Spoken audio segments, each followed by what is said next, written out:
In this paper, I'm going to be talking about commenting on evidence. For a lot of students who are asked to put evidence into their papers, they find quotes and stats and different pieces of information on websites. They throw them in their papers and they think, that's it, that's all I have to do. But I want to really talk to you about how you use evidence to advance your purpose, given your audience and that whole rhetorical situation you're writing within.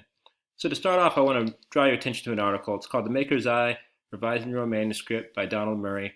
It's pretty easy to find. You can Google it. It's got a lot of good information on revision, but I want to focus on what he has to say about developing ideas and navigating this relationship between information and meaning. The first quote: "The first thing writers look for in their draft is information. They know that a good piece of writing is built from specific, accurate, and interesting information. The writer must have an abundance of information from which to construct a readable piece of writing." So in here, information is the facts, the history, the examples, the concrete details, all things that students think of as evidence to put into a paper. And Murray wants us to think about the evidence being important and having enough of it to support the points, but also realizing it doesn't stop with that. Next, writers look for meaning in the information. The specifics build a pattern of significance. Each piece of specific information must carry the reader towards meaning. And that's it. That you put information into a paper, but it is just that. You're taking it out of a context, putting it into a new context. You have to tell readers how it connects to your overall purpose for the paper, your thesis, or what the purpose is for that section.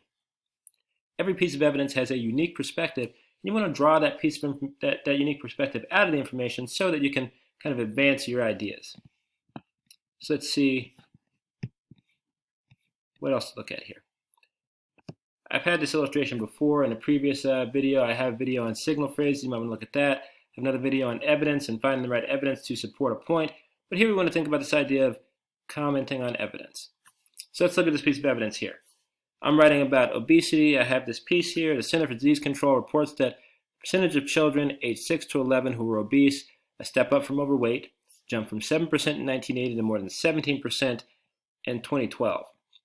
So I have the information in my paper, but what does that mean? It's a 10% jump. Is 10% good? Is 10% bad? Somebody could say, well, it didn't go up to 30%, it didn't go up 30%, so we're okay.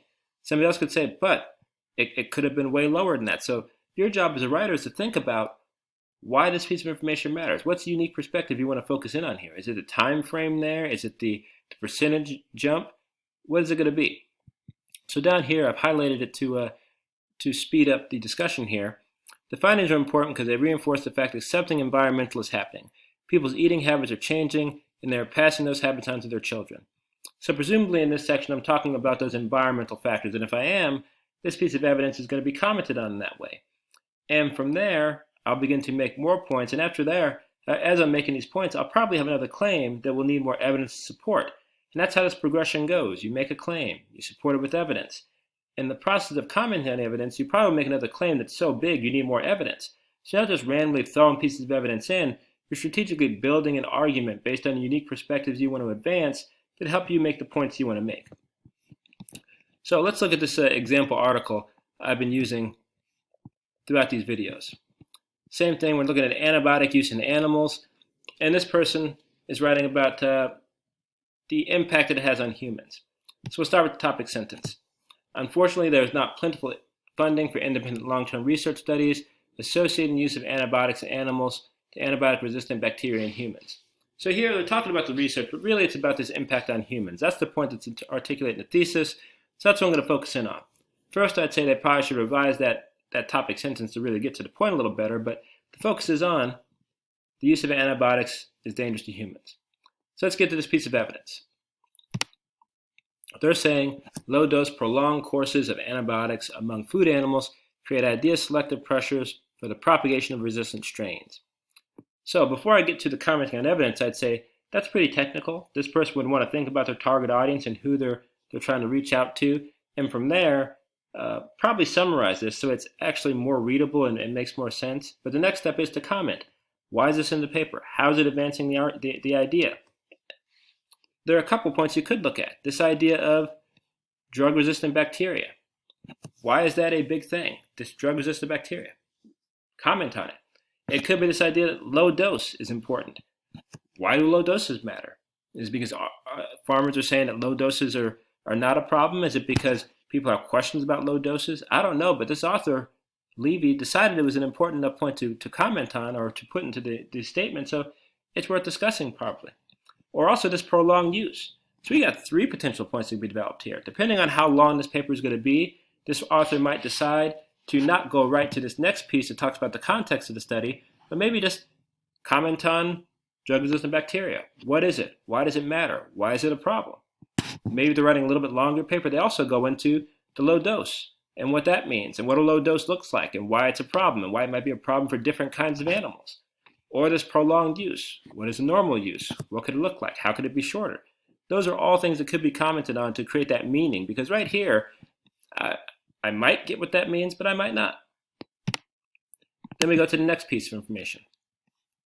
And here they're talking about the animals having the presence of antibiotic-resistant bacteria in their stomach pretty quickly.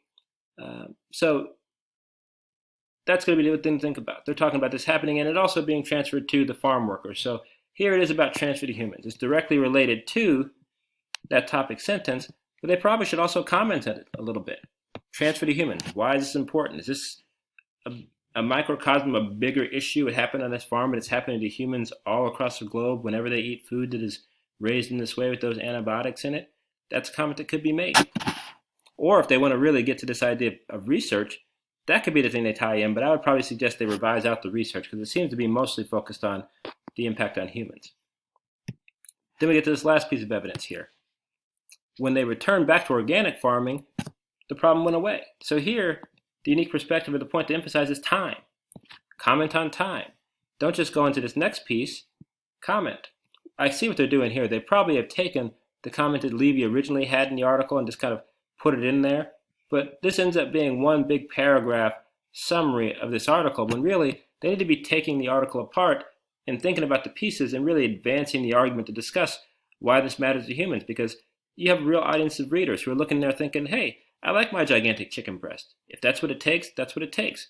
This person has to explain why these things matter, which is not happening in this section.